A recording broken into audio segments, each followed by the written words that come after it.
ঝুঁকিপূর্ণ ভবনে চলছে দিনাজপুরের হাকিমপুরের সাব রেজিস্ট্রার সহ কয়েকটি অফিসের কার্যক্রম। জরাজীর্ণ ভবনে জীবনের ঝুঁকি নিয়ে কর্মকর্তা কর্মচারী সহ সেবা নিতে আসা গ্রহীতারা ব্যাপক আতঙ্কে রয়েছে। মাঝে মাঝে উপরে ছাদ ধসে পড়ে, ভবনের ছাদের পলেস্তারা খসে খসে পড়ছে এবং দেয়ালের ফাটল দেখা দিচ্ছে। তবে দ্রুতই সংস্কার করার কথা জানান উপজেলা নির্বাহী কর্মকর্তা।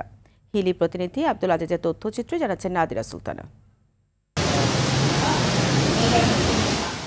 দেয়াল ও ছাদের পলেস্তারার পাশাপাশি খসে পড়ছে ইটও। পিলারের রড বের হয়ে দেয়াল ভেঙে পড়ার উপক্রম হয়েছে। ছাদের ফাটল দিয়ে বৃষ্টির পানি পড়ে নষ্ট হচ্ছে গুরুত্বপূর্ণ কাগজপত্র। এই চিত্র দিনাজপুরের হাকিমপুর উপজেলার সাব রেজিস্ট্রার, খাদ্য নিয়ন্ত্রক এবং সেটেলমেন্ট অফিসের। গত কয়েক বছর ধরে ঝুঁকি নিয়ে কাজ করছেন কর্মকর্তা কর্মচারীরা। সেবা নিতে আসা গ্রাহকরাও থাকেন আতঙ্কে। ছাদের যে অবস্থাটা, এটা অত্যন্ত খুবই খারাপ অবস্থা, যে কোনো মুহূর্তে একটা বড় দুর্ঘটনা হতে পারে।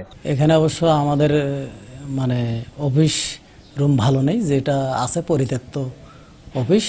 এই বর্ষার দিনে ভিতর পানি ছোঁয়ায় আমরা যে নথিপত্র আছে আমাদের অফিসিয়াল, সেগুলো আমরা পলিথিন দিয়ে ঢেকে রাখি। উপর থেকে সিমেন্ট পড়ে আছে বা অনেক সময় ময়লা আবর্জনা পড়ে থাকে কম্পিউটার ডেস্কের উপর, কখনো আমাদের গায়ের উপর পড়ে। পুরনো এই ভবনটি সংস্কারের জন্য অনেকবার চিঠি দিয়েও কাজ হয়নি। ছাদ ভেঙে পড়ার আতঙ্ক নিয়ে ঠিকমতো অফিসে বসে কাজ করা যায় না বলে অভিযোগ কর্মকর্তাদের।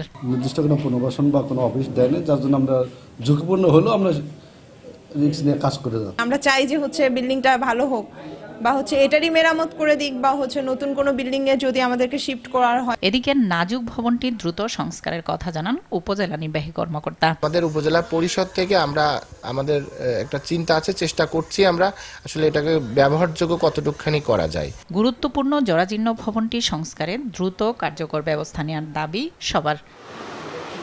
নাদিরা সুলতানা, RTV।